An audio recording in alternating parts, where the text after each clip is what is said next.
नागपूरच्या वाठोळा परिसरात एक धक्कादायक आणि अमानवीय गुन्हा उघडकीस आला आहे। व्यापारातील वादातून थेट अपहरण, खंडणी आणि माणुसकीला काळीमा फासणारी अमानवीय मारहाण करण्यात आली। एकूण 7 लाख रुपयाच्या खंडणीसाठी एका 53 वर्षीय व्यावसायिकाचे 4 चाकीतून अपहरण करण्यात आले। पट्टीने डोळे बांधून बेंबीच्या देठापासून मारहाण झाली आणि त्याचे चेहरे मलमूत्राने लिंपण्यात आले। अपहरणकर्त्याचे हे कृत्य ऐकून सामान्य माणूस हादरून जाईल। राजा गैस आणि त्यांच्या साथीदाराविरुद्ध पोलिसांनी अवघ्या 2 तासात कठोर कारवाई करत त्यांना अटक केली आहे।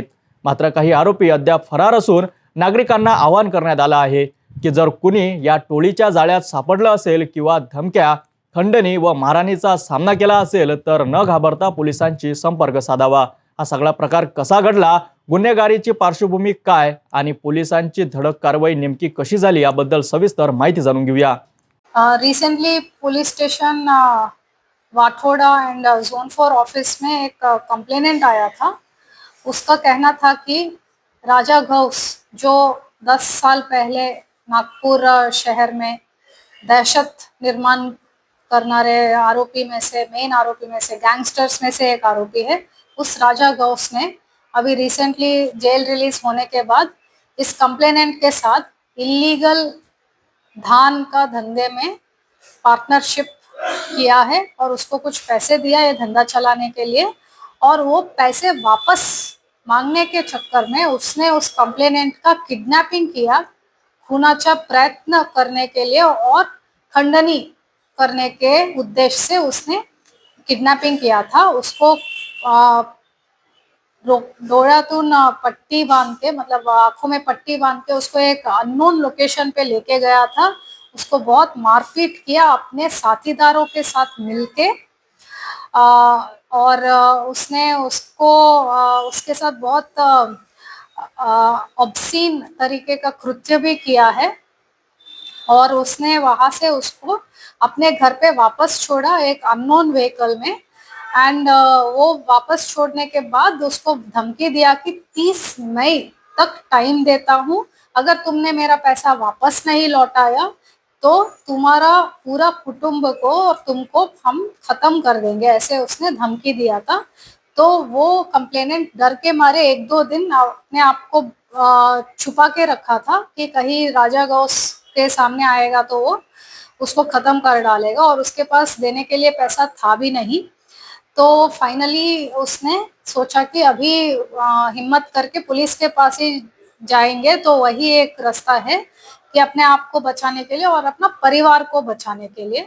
तो वो 20 तारीख को रात को जोन 4 ऑफिस में आया एंड उसने अपना पूरा कहानी बताया। फिर पुलिस स्टेशन वाठोड़ा के पीआई और अपने कार्यालय में हमने पूरा उसका कहानी वेरीफाई भी किया था, और वेरिफिकेशन करने के बाद एक ट्रैप लगाया, और क्राइम यूनिट 4 एंड अपने जोन 4 का कुछ 3-4 पीआईस ने मिलके वो ट्रैप से राजा गौस को अरेस्ट किया था ऑन 21 में अर्ली मॉर्निंग को। और हमको फिर उसमें through CCTV footage evidence and through complainant statement ये समझ में आया कि ये जो पूरा बिजनेस चलाने में राजा गौस और उसके दोनों भाई भी शामिल है, इलीगल बिजनेस चलाने में। और राजा गौस पिछले 1 साल से जेल से बाहर है। इससे पहले वो 10 साल मकोका का गुने में 10 साल का शिक्षा काट के बाहर आया था, और अंडर ट्रायल वो अंदर था, एंड आफ्टर दैट वो बाहर आया अराउंड मार्च 2024, और तब से वो अपना वापस से इलीगल बिजनेसेस एस्टैब्लिश करने के कोशिश में और अपना दहशत वापस से स्प्रेड करने के कोशिश में है। उसी दौरान ये प्रकरण भी हुआ, बट इसमें ऐसा हुआ कि कंप्लेनेंट ने हिम्मत करके अपने जोन 4 पुलिस के तरफ आया था विद कॉन्फिडेंस, और within 2 hours after taking statement, written statement of complainant, हमने उसको अरेस्ट किया। और उसके साथ साथ उसका जो दूसरा बिजनेस पार्टनर है सलीम खान, उसको भी हमने अरेस्ट किया। और इस गुने में 7 और लोग हैं जो फरार है इस वक्त, बट उनको जल्दी ही अरेस्ट करेंगे। हमारे टीम्स उनके पीछे लगे हुए हैं। राजा गौस का पुलिस कस्टडी 6 दिन का मिला है, और ये 6 दिन में हम प्रयास कर रहे हैं कि हमारा इन्वेस्टिगेशन का जो मेन रिकवरीज है एंड इधर एविडेंस कलेक्शन है वो परफेक्टली हो, और अपने आरोपी का क्लूज भी हम बहुत गैदर कर रहे हैं, वो ज़्यादा दिन फरार नहीं रह सकते हैं, इसका हमारे पास कॉन्फिडेंस है। एंड राजा गौस के अगेंस्ट जिसका भी कंप्लेंट है, हम अपने नागपुर सिटी पुलिस के तरफ से आह्वान देते हैं कि प्लीज़ आप सामने आइए और कंप्लेंट कीजिए, क्योंकि आपके कंप्लेंट के ऊपर ऐसे जो राउडी एलिमेंट्स है सोसाइटी में, उनके ऊपर पुलिस का वचक बैठता है एंड पुलिस अपना कार्रवाई कर सकते हैं, एंड राउडीइज्म अपने सोसाइटी में जल्द से जल्द कम हो सकता है। तो please come forward and give complaint, क्योंकि तभी हम उनको जल्द से जल्द पकड़ के वापस we can put them behind bars, और हमारा सोसाइटी ज़्यादा से ज़्यादा पीसफुल रहेगा, free of street crime and extortion and other kinds of heinous crimes. हे प्रकरण केवळ एका अपहरणाचं नाही, तर गुन्हेगारी कशी एखाद्या आर्थिक वादातून जन्म घेऊ शकते याचं ठळक उदाहरण आहे।